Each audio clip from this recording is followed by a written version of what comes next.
నేను సంజయ్ మోహపాత్ర, సర్ఫేస్ సైన్స్లో సాంకేతిక నిపుణుడిని. నేను పెయింట్స్ మరియు కోటింగ్స్ రంగంలో 25 సంవత్సరాలు గడిపాను. ప్రస్తుతం exterior paint, texture and waterproofing ప్రాడక్టులను అభివృద్ధి చేయడానికి అత్యంత శిక్షణ పొందిన మరియు అనుభవజ్ఞులైన పరిశోధన బృందానికి నాయకత్వం వహిస్తున్నాను. కస్టమర్లకు బెస్ట్ క్లాస్ ప్రాడక్టులను అందించడానికి మేము విభిన్నమైన, అధునాతనమైన మరియు ప్రత్యేకమైన టెక్నాలజీలను ఉపయోగించాము. 300కు పైగా పెయింటర్లు పాల్గొన్న విస్తృతమైన ప్రయోగశాల పరీక్షలు మరియు క్షేత్రస్థాయి ధృవీకరణ ద్వారా ఇది దేశవ్యాప్తంగా అనేక ప్రదేశాలలో ధృవీకరించబడింది. బిర్లా ఓపస్ రేంజ్ ఎక్స్టీరియర్ మరియు వాటర్ ప్రూఫింగ్ ప్రాడక్టుల ద్వారా మా సంవత్సరాల కృషి, జ్ఞానం మరియు తెలివితేటలు మీతో ఉంటాయి. భారతీయ ఎక్స్టీరియర్ పెయింట్ మార్కెట్లో పరివర్తనను తీసుకురావడానికి మరియు 1.3 బిలియన్ల భారతీయుల ముఖాలలో చిరునవ్వును తీసుకురావడానికి మా ప్రాడక్టులు మిమ్మల్ని ప్రేరేపిస్తాయని నేను ఖచ్చితంగా అనుకుంటున్నాను. ఈ గొప్ప మిషన్లో నా బృందం ఎల్లప్పుడూ మీతో ఉంటుంది మరియు ఇప్పుడు నా బృందం మిమ్మల్ని ప్రతి ప్రోడక్ట్ విభాగంలోకి తీసుకువెళుతుంది. హాయ్, నా పేరు తిలోక్ కటారియా. ఎక్స్టీరియర్ ఎమల్షన్ల నుండి వినియోగదారులు ఏమి ఆశిస్తున్నారో తెలుసుకుందాం. ఇంటి ఎక్స్టీరియర్ లుక్ ఇంటి యజమానులకు గర్వకారణం. ఇది కుటుంబానికి సామాజిక హోదా మరియు గర్వాన్ని సూచిస్తుంది. డెవలపర్లకు ఇది వారి ఆస్తికి ల్యాండ్ మార్క్ అనే గుర్తింపును ఇస్తుంది. ఇక్కడ ఈ ప్రత్యేకత మరియు సౌందర్య ఆకర్షణను అందించడంలో ఎక్స్టీరియర్ పెయింట్లు ఒక నమూనా పాత్రను పోషిస్తాయి. Exterior emulsion paint smooth water based acrylic wall paint తప్ప మరొకటి కాదు. ఇవి నేడు భారతదేశంలో మనం చూస్తున్న విభిన్న వాతావరణ పరిస్థితులను తట్టుకోగలవని భావిస్తున్నారు. అది కేరళ లేదా అస్సాంలో మనం చూస్తున్నట్టుగా విపరీతమైన వర్షపాతం నుండి రాజస్థాన్లో మనం చూసే పూర్తిగా వేడి మరియు పొడి భౌగోళిక ప్రాంతం కావచ్చు. అందువల్ల కాలక్రమేణా ఎక్స్టీరియర్ పెయింట్ ఒక ప్రోడక్ట్ కి మంచి రూపాన్ని లేదా సౌందర్యాన్ని అందించడానికి ప్రసిద్ధి చెందిన ఒక ప్రోడక్ట్ నుండి ఉద్భవించిందని చెప్పడం మరింత సముచితంగా ఉంటుంది. Sunlight, UV light, dust rain, తీవ్రమైన వేడి లేదా చల్లని వాతావరణం వంటి అన్ని కఠినమైన వాతావరణ పరిస్థితుల నుండి ఈ ఇనిఫిషియల్ లుక్ ని సంవత్సరాల తరబడి నిలుపుకోబడుతుందని మరియు రక్షించబడుతుందని కూడా నిర్ధారిస్తుంది.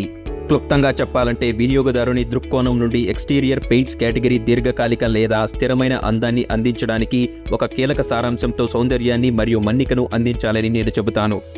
ఇప్పుడు మనం సౌందర్యం గురించి మాట్లాడినప్పుడు ఒక కస్టమర్ 2 విషయాలను ఆశిస్తాడు. మొదటిది, ఒకవేళ అతను వైట్ పెయింట్ వేస్తున్నట్లయితే అది ప్రకాశవంతంగా తెల్లగా ఉండాలి. మరియు రెండవది, అతను వివిధ రకాల షేడ్స్ ను కలిగి ఉండాలి. వాటి నుండి అతను లైట్ అండ్ డార్క్ కలర్స్ కలయికను రూపొందించి ఎంచుకోవచ్చు మరియు ఎక్స్టీరియర్ భాగాలకు అటువంటి ప్రత్యేకమైన రూపాన్ని అందించవచ్చు. రెండవది, కస్టమర్ కూడా మనం మాట్లాడుకున్నట్లుగా నిలుపుదల కోసం చూస్తున్నాడు.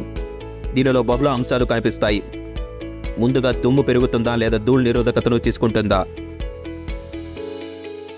అంటే పెయింట్ దుమ్మును దాని ఉపరితలంపై స్థిరపడనివ్వకూడదు. తద్వారా ఉపరితలం శుభ్రంగా కనిపించేలా చూసుకోవాలి. క్లుప్తంగా చెప్పాలంటే బెటర్. దుమ్ము నిరోధకత ఎంత ఎక్కువ ఉంటే లుక్ అంత క్లీన్గా ఉంటుంది. స్క్రబ్ రెసిస్టెన్స్ పెయింట్ ప్రాథమికంగా జెట్ వాషర్ లేదా హౌస్ పైప్ లేదా స్క్రబ్బింగ్ బ్రష్తో క్లీనింగ్ చేసినా సరే నిలబడేంత బలంగా ఉండాలి.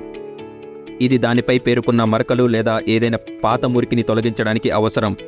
బెటర్ స్క్రబ్ రెసిస్టెన్స్ కూడా ఫిల్మ్ చెక్కుచెదరకుండా ఉందని మరియు పరోక్షంగా ఉన్నతమైన ఫిల్మ్ మరియు ప్రతిష్టకు దారితీస్తుందని సూచిస్తుంది. ఆ తర్వాత షేడ్ వస్తుంది. పెయింట్ యొక్క నిలుపుదల కాలక్రమేణా క్షీణించకూడదు. ఇది ప్రతి వినియోగదారుడి ఆకాంక్ష. ఇది ఎందుకు జరుగుతుంది? ఇది సూర్యకాంతి నుండి వచ్చే యువీ కిరణాల ప్రభావం వల్ల లేదా క్లోరిన్ లేదా గాల్లోకి బ్లీచింగ్ వంటి కాలుష్య కారకాల వల్ల సంభవించే కొన్ని కెమికల్ రియాక్షన్ల వల్ల జరుగుతుంది. అలాగే మీరు ఎక్స్టీరియర్ డ్యూరబుల్ కలరెంట్ను ఉపయోగించకపోతే తర్వాత ఆల్గాల్ లేదా సూక్ష్మజీవుల పెరుగుదల కూడా జరుగుతుంది. సాధారణంగా ఎక్స్టీరియర్ పెయింట్ వర్షాలు లేదా డ్రైన్ల లైన్ల నుండి వచ్చే నీటిని బహిర్గతం అవుతుంది. లేదా సీవేజ్ అనేది అది సూర్యరశ్మితో కలిపి ఉన్నప్పుడు దానిపై సూక్ష్మజీవుల పెరుగుదల లేదా వృక్షజాలం జరగడాన్ని కూడా మనం చూస్తాము. ఆకుపచ్చ లేదా గోధుమ రంగులో కనిపించే మచ్చలలో భాగంగా మీరు దీనిని చూడవచ్చు. దీనిని ఎక్కువగా ఆల్గే అని పిలుస్తారు మరియు మీరు కేరళ, మహాబలేశ్వర్ వంటి తీర ప్రాంత మండలాల్లో ఈ అంశాన్ని ఎక్కువగా చూడవచ్చు. మరియు ఎక్స్టీరియర్ పెయింట్ ఒక ఉన్నతమైన యాంటీ ఆల్గల్ పనితీరును కలిగి ఉంటుంది. అంటే అది ఒక మెరుగైన యాంటీ ఆల్గల్ పనితీరును కలిగి ఉండాలి. అంటే ఇది ఎక్స్టీరియర్ సర్ఫేస్ మీద ఈ సూక్ష్మజీవుల పెరుగుదలను నిరోధించాలి మరియు అది పరోక్షంగా సౌందర్యం అనే రీటైల్ అని నిర్ధారిస్తుంది. తరువాత వాస్తవానికి ఒకసారి పెయింట్ ఫిల్మ్ అప్లై చేసిన తర్వాత ఫిల్మ్ ఇంటిగ్రేట్ ఉపరితలం నుండి ఊడకూడదు లేదా పొరలుగా ఊడిపోకూడదు. హమ్ బోల్తే హైనా పాపడి నహి నిక్లే చాహియే. ఇది పెయింట్ మరియు ఉపరితలం మధ్య సంశ్లేషణ బలహీనపడినప్పుడు మాత్రమే సంభవిస్తుంది. ఇది అనేక కారణాల వల్ల కావచ్చు. ఇది సబ్స్ట్రేట్ లోపల వల్ల కావచ్చు లేదా బయటికి వస్తున్న కొంత లీకేజ్ లేదా సీవేజ్ వల్ల కావచ్చు.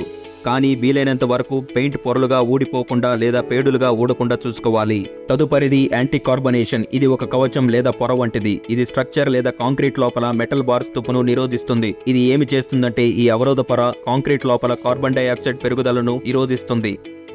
ఇది పరోక్షంగా మీ ఇల్లు లేదా భవనం లేదా నిర్మాణానికి అదనపు బలాన్ని ఇస్తుంది. మరియు చివరగా క్రాక్ బ్రేకింగ్ సామర్థ్యం. ఇప్పుడు ఇది అనేక కారణాల వల్ల కావచ్చు, కానీ కాలక్రమేణా గోడ ఉపరితలాలపై అనేక పగుళ్లు ఏర్పడటం మనం చూశాము. వేడి మరియు చల్లని వాతావరణ పరిస్థితులు, పెయింట్ ఉపరితలం పూర్తిగా ఆరకపోవడం మొదలైనవి దీనికి ప్రధాన కారణం. కాబట్టి ఇప్పటి రోజుల్లో పెయింటింగ్ విస్తరించగలదు లేదా వ్యాపించగలదు మరియు పెయింటింగ్ వేసిన తరువాత సంభవించే ఎయిర్లైన్ పగుళ్లను కవర్ చేయగలదు అనే లక్షణాన్ని కూడా కలిగి ఉంది. మొత్తం మీద వినియోగదారులు మంచి మన్నికైన పెయింట్ కోసం మాత్రమే అడగవచ్చు, కానీ పైన చెప్పబడిన లక్షణాలు దానిని మన్నికైనవిగా చేస్తాయి మరియు బిర్లా ఓపాస్ మీకు అదే అందించడానికి ఇక్కడ ఉందని నేను చెబుతాను. నేను భాస్కర్ నూత్ని. ఎక్స్టీరియర్ ఎమల్షన్ కవరేజ్ నుండి కాంట్రాక్టర్లు మరియు అప్లికేటర్లు ఏమి ఆశిస్తున్నారో తెలుసుకుందాం.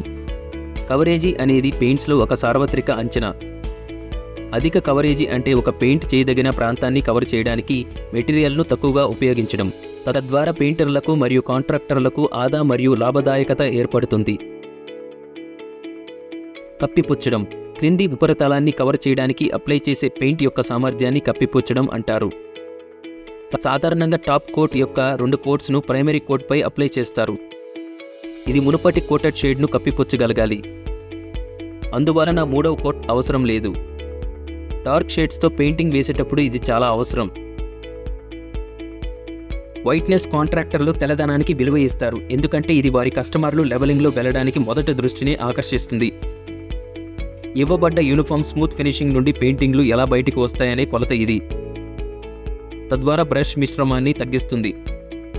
త్వరితగతిన ఆరిపోవాలనుకునే కాంట్రాక్టర్లు సాధారణంగా లేబర్ కాస్ట్ని సమర్థవంతంగా నిర్వహించడానికి పెయింటింగ్లను సాధ్యమైనంత తక్కువ సమయంలో పూర్తి చేయాలనుకుంటారు.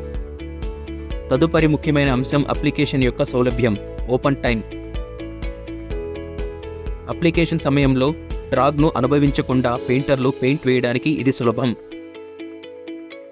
ఎక్స్టీరియర్ టెక్స్చర్స్ విషయంలో ఓపెన్ టైం అనేది ప్రోడక్ట్ ఆరడం ప్రారంభించే ముందు ఉపరితలంపై తిరిగి సర్దుబాటు చేయడానికి లేదా కలపడానికి తగినంత పని చేయదగిన లేదా తడిగా ఉండే కాలాన్ని సూచిస్తుంది.